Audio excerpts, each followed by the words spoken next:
In the dusty marketplace of Ramnagar village, there stood a small shop that sold grains, spices, and sweets.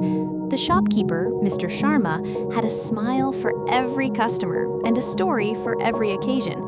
But behind that smile, hidden beneath the counter, was a secret. His scale was false. When customers asked for a kilo of rice, he gave them 950 grams. When they paid for premium lentils, he mixed in cheaper varieties.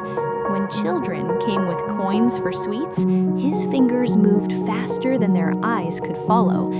"Sharmaji is so kind," the villagers would say, always smiling, always helpful. They did not know that every smile cost them a little more than it should. One evening, as Mr. Sharma counted his dishonest earnings, a young boy entered the shop. He was maybe 10 years old, dressed in simple clothes, with eyes that held no suspicion. "Uncle, my mother sent me for half a kilo of sugar." Mr. Sharma weighed the sugar, short as always. The boy paid, thanked him politely, and left. Something about the boy's trust made Mr. Sharma pause, but only for a moment. Then he shrugged and returned to his counting. Little did he know, the scale was about to tip the other way. Months passed. The dishonest scale continued its quiet theft. Mr. Sharma grew richer, but something else grew too, a cold emptiness in his shop.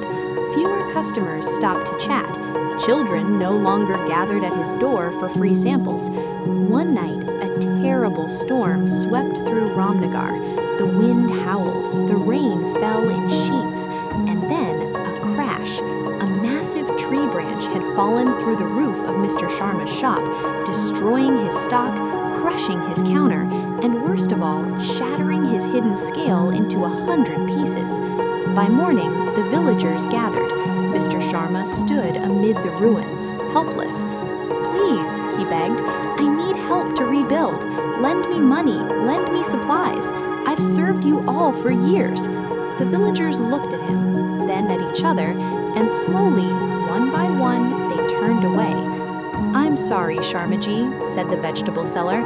"I have no extra today." "My own shop needs repairs," said the cloth merchant. "My children are hungry," said the woman whose sugar had always been short. Mr. Sharma watched them walk away.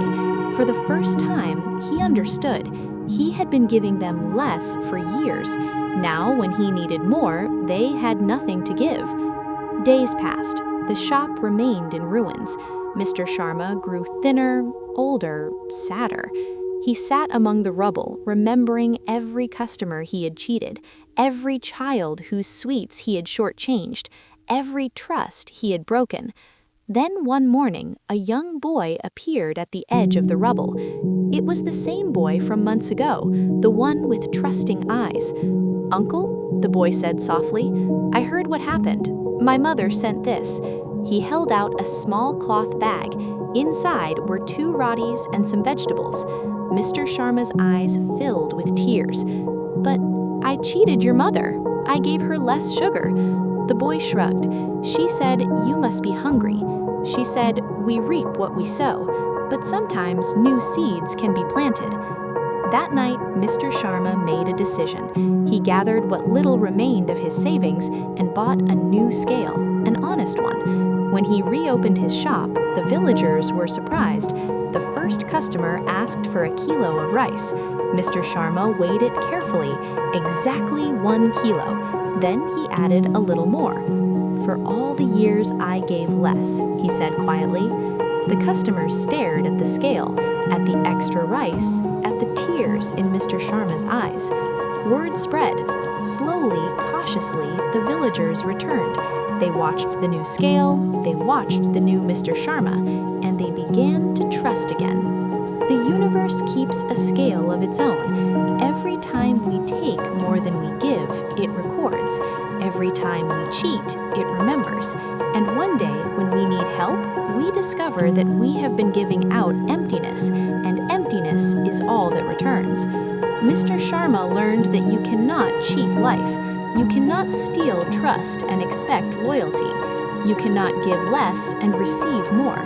But he also learned something beautiful. It is never too late to plant new seeds. The boy who brought him food represented the only thing that can break the cycle: unearned kindness.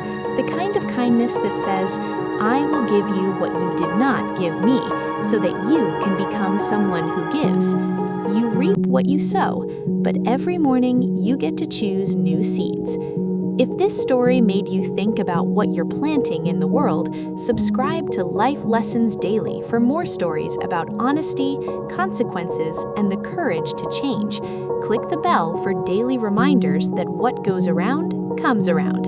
In the comments, share, when have you seen dishonesty boomerang back to someone? Your story might help someone choose honesty today.